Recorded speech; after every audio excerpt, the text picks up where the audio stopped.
Assalamualaikum warahmatullahi wabarakatuh. Waalaikumsalam warahmatullahi wabarakatuh. Jumpa lagi dengan saya dalam channel Pesan Bunyi tentang pentingnya belajar ma'rifat. Kali ini saya tetap berkolaborasi dengan Mbah Munajat Kalimullah, dan yang akan kami sampaikan pada perjumpaan kali ini adalah agama itu bukan sekedar tahu, tetapi harus melewati jalannya. Hari ini banyak orang-orang merasa telah beragama hanya karena tahu, karena bisa baca Quran, bisa mengutip hadis, bisa bicara tentang tauhid, fikih, dan akhlak. Tetapi sayangnya, banyak yang lupa bahwa agama bukan sekedar tahu. Agama itu harus dijalani dengan adab, rukun dan syaratnya, juga sistem yang jelas. Seperti yang diwariskan oleh para nabi, para sahabat, dan para wali Allah. Inilah yang kita kenal sebagai jalan Qadim. Apa itu Qadim? Qadim artinya kekal. Jalan ini bukan hasil ciptaan manusia, tetapi warisan ilahiyah. Ia tidak berubah oleh zaman, tempat, atau budaya. Siapapun yang ingin sampai kepada Allah wajib melewati jalan ini. Itulah kenapa Allah berfirman di dalam Al-Quran surat Al-An'am ayat 153 yang artinya, dan bahwa yang kami perintahkan ini adalah jalanku yang lurus, maka ikutilah dia, dan janganlah kamu mengikuti jalan-jalan lain, karena jalan-jalan itu mencerai berikan kamu dari jalannya, artinya dari jalan Allah. Kemudian mengapa kita harus ada guru? Sebagaimana Nabi Musa harus berguru kepada Nabi Khidir, meskipun ia sendiri seorang nabi. Ini Al-Quran sudah menjelaskan ya di dalam surat Kahfi ayat 60-62. Maka manusia biasa seperti kita tentu lebih membutuhkan bimbingan. Kita tidak bisa sampai kepada makna hakiki hanya dengan baca buku atau dengan debat ilmu. Harus ada mursyid atau pembimbing rohani. Ilmu yakin, ilmu ainul yakin, atau hakul yakin. Apa itu? Banyak orang yang merasa cukup dengan ilmu yakin, pengetahuan rasional. Ada pula yang mengandalkan ainul yakin atau penglihatan dan pengalaman. Tetapi Allah hanya menerima yang hakul yakin, yakni pengalaman rohani yang murni, yang lahir dari perjalanan spiritual yang benar. Kata Nabi, akan datang suatu zaman orang-orang membaca Al-Quran tetapi tidak melewati tenggorokan mereka. Ini hadis riwayat Bukhari. Bagaimana menurut Mbah Munajat apa yang saya sampaikan menurut pandangan Qadim? Mbah Munajat coba bisa ditambahkan atau dijelaskan yang lebih spesifik, barangkali bisa menambahkan hasanah buat kita. Monggo. Terima kasih Bu Nyai, ini bahasan yang sangat mendasar dan sangat luas ini. Saya jadi perlu menata ulang dari mana saya harus memulai ini. Kalau dari bahasannya ini kan tentang agama. Ya. Agama kan istilah umumnya kan spiritual. Artinya kalau kita padu-padankan dengan apa yang ada dalam diri kita, ketika berspiritual, instrumen apa yang digunakan dalam diri kita. Mungkin dari situ saya akan membuat entry point-nya. Kan tidak mungkin berspiritual itu hanya sebatas dengan gerakan jasmania saja itu kan ya. Pasti tidak kompatibel, tidak nyambung. Kemudian kalau hanya akal rasional, maka akan menghasilkan ilmu pengetahuan. Betul seperti itu kan ya Bu? Iya, betul. Kalau saya mengeksplorasi ruang emosional saya, batin saya, kolbu saya, hanya dalam perspektif itu, maka akan lahirlah hanya sebatas kepercayaan kan? Iya. Karena itu hanya mengeksplorasi dari diri kita sendiri. Pastilah itu bukan spiritual itu Bunyai. Sehingga ada treatment khusus yang membedakan apakah itu berspiritual. Itu saya kira yang kita kehilangan maknanya. Terdistorsinya agama adalah itu. Memahami agama sebagai sebuah knowledge, sebagai sebuah pengetahuan, kemudian dikombinasikan dengan rasa percaya, merasa dirinya percaya. Padahal ada entitas kodim dalam diri manusia yang merupakan tiupan Allah, itulah roh yang harus dengan treatment tertentu untuk dapat mengeksplorasinya.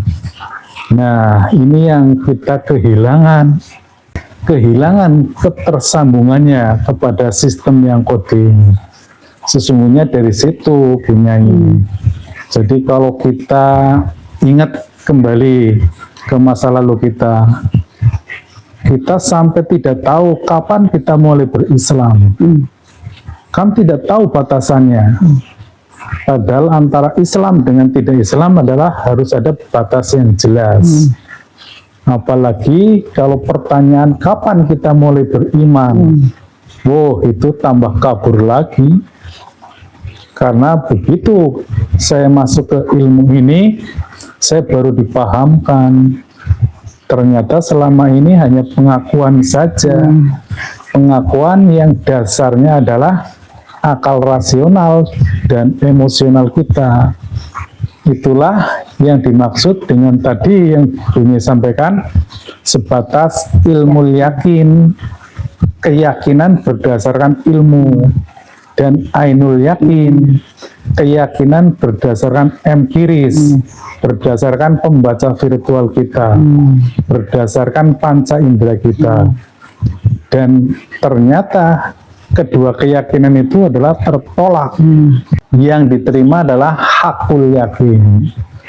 Hakul yakin adalah peristiwa empiris di alam kodim. Nah, ini tidak mudah penjelasannya. Jadi peristiwa mengalami, tetapi di alam ruhani, itu penjelasan mudahnya. Tetapi bahasa teknisnya, hakul yakin adalah peristiwa empiris di alam kodim. Ini akan mudah kita menjelaskannya ketika kita membahas pada perspektif rukun iman. Karena rukun iman semuanya kodim. Apa itu kodim? Kodim itu adalah sesuatu yang sudah ada dari semula dan akan tetap ada. Karena ini sifatnya permanen.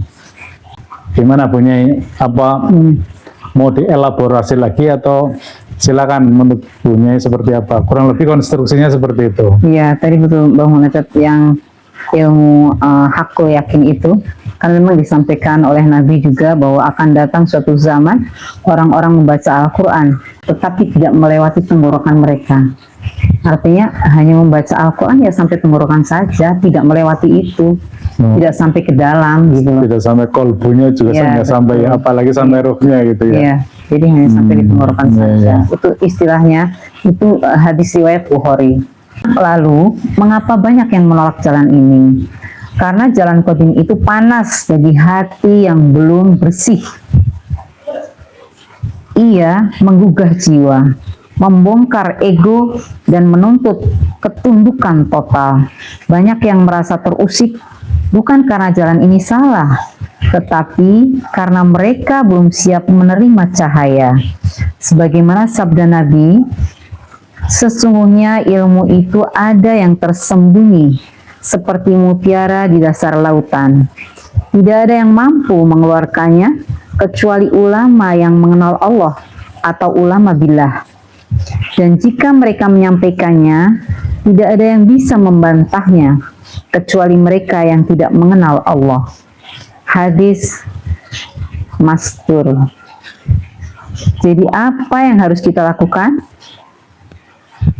Sabar, ikhlas, dan terus sampaikan kebenaran. Jangan dilawan dengan kemarahan. Karena mereka yang menentang hari ini bisa jadi besok akan ikut berjalan jika hatinya telah tersentuh. Bagaimana Mbah Munajat ini? Ya memang seperti itu, karena kalau kita pahami sebenarnya sederhana sekali itu Bunyai. Itu kembali lagi kepada konsep diri. Apalagi di era saat ini kehidupan begitu keras, sistem kompetisi amat keras dan kompetitif, sehingga persaingan hidup menjadi amat berat. Dan yang paling terasa, mudah dilihat, mudah diamati ya sesuatu yang sifatnya empiris, dan itu amat erat hubungannya dengan naluriah kita. Misalnya rasa lapar, itu kan kita tidak bisa menahan dalam waktu berbulan-bulan itu kan ya, maksimal 2-3 hari aja kita sudah pingsan itu ya kalau tidak makan.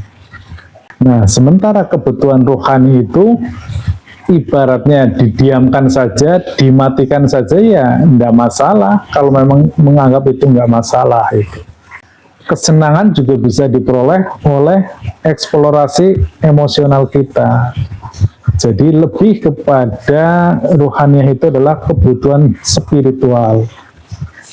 Dan yang menjadi pokok permasalahan ya sesungguhnya saat ini adalah kedangkalan spiritual. Artinya spiritual sudah kehilangan maknanya. Atau biasa kita sampaikan agama samawi sudah berubah menjadi agama arti. Dan sungguhnya mungkin ini kita sampaikan kepada saudara-saudara kita yang beragamanya sesungguhnya masih kuat, tetapi hanya perspektif lahirnya saja. Mungkin ada panduan yang mudah ini punyai. Apakah sih hal-hal yang sifatnya qadim yang harus kita pahami dan harus kita alami, yakni terkait dengan rukun iman. Rukun iman adalah sesuatu yang qadim, sehingga dia hanya bisa dirasakan, dia hanya bisa dijangkau oleh sesuatu yang qadim juga. Dalam diri kita ada sebuah entitas qadim, yaitu ruhaniah kita. Maka hanya dengan ruhaniah kita, kita mampu memahami apa itu rukun iman. Karena rukun iman itu semuanya adalah berada di alam akhirat. Dia qadim dan dia tetap ada sampai sekarang. Mulai dari Allah. Masa Allahnya dulu ada sekarang nggak ada? Saya kira ini sudah pasti nih ya. Dan bukti keimanan kita dengan Allah ya menyaksikan Allah, terjadinya interaksi. Ada nggak kita interaksi kita dengan Tuhan itu? Bentuknya seperti apa? Demikian juga malaikat. Itu tidak mungkin dulu ada, terus kemudian sekarang tidak ada. Kemudian kitabullah. Kitabullah dalam perspektif qadim yaitu kitab yang ada di Lauh Mahfuz, yang bentuknya adalah partikel dan cahaya, dan itu pasti masih ada. Sebagaimana Al-Waqiah 7879, hamba-hamba yang disucikan rohaniahnya yang bisa menyentuh kalam qadim tersebut. Terus kemudian Rasulullah, dan ini yang lebih parah lagi, beriman kepada Rasulullah, katanya Rasulnya sudah tiada, sudah meninggal. Ini kan pemahaman yang distorsinya luar biasa. Bagaimana kita mengimani sesuatu yang sudah tidak ada? Kalau dalam perspektif qadim itu tetap ada, karena Rasul adalah ruhani, makhluk ruhani yang sifatnya qadim, yang tetap ada. Dia adalah adaptor dimensional yang ada di alam qadim itu. berikutnya hari akhir. Hari akhir juga terdistorsi juga. Hari akhir adalah nanti setelah dunia ini kiamat. Bagaimana kita mengimani sesuatu yang belum terjadi? Padahal akhirat itu yang mendahului dunia ini karena dia kodim. alam kodim. Dan kodo dan kodar, catatan atas semesta raya ini ya semuanya sudah terjadi di lauh mahfuz. Kan penampakannya itu baru ada di dunia, karena di dunia ini dibatasi oleh ruang dan waktu, seolah-olah waktu berjalan secara sekuensial, tetapi di kodimnya ya udah selesai. Nah ini pemahaman ini yang hilang itu. Iya, luar biasa ini Bang. Ini yang memang sulit dipahami ketika kita memang belum masuk ke dalam sistemnya ini. Iya betul. Iya, kalau belum sudah mengalami. Iya. Kalau kita sudah masuk dalam sistemnya, sudah mengalami, kita paham apa yang disampaikan gini membaca. Tapi bahwa ini adalah ilmu hakiki ya, ilmu yang nyata, yang memang kodim itu telah ada. Kodim itu tidak menggunakan virtual panca indera, tetapi dengan rohani. Rohani kan kekal. Allah maha kekal, jadi akhirat juga kekal, ya kan? Alam kodim, alam yang kekal. Jadi ada sebelum kita dilahirkan gitu. Dunia maksudnya sebelum jasad kita ada. Sebelum gitu. alam materi ada. Sebelum itu. alam materi betul ya. Menyampaikannya sebelum alam materi. Jadi makanya rukun iman itu adalah kodim semua. Bagaimana kita orang beriman tetapi kita hanya mengandai-andai, tidak membuktikan. Nah inilah saatnya kita membuktikan bahwa iman itu betul. Rasulullah sampai hari ini memang ada utusannya, yang tidak adalah zahirnya Nabi. Nabi itu terakhir ya, Nabi Muhammad SAW itu Nabi. Nabi adalah jasad manusianya, rohaninya adalah Rasulullah. Dan ada penerusnya estafet yang menggunakan bahwa itu adalah ulama warasatul anbiya, atau yang disebut dengan guru mursyid. Jadi itulah wajib kita menempuh jalan itu menggunakan ya, kalau memang kita ingin jiwa kita itu tenang, jiwa yang mutmainnah. Nah ini dia nih kesimpulannya menggunakan. Jadi ketika kita ingin menyelamatkan jiwa kita, itu hanya bisa dilewati dengan cinta, kesabaran, dan istiqomah di jalan kodim ini, jalan Allah, lewat Rasul, lewat para pewarisnya, para wali dan mursyid yang bersambung sanadnya. Begitu ya, Muhammad ya? Iya, tepat sekali. Jadi termasuk seluruh instrumen kehidupan ini semuanya ya, ketika kita sudah paham kodimnya ya hanya sendaguro saja Kinyai.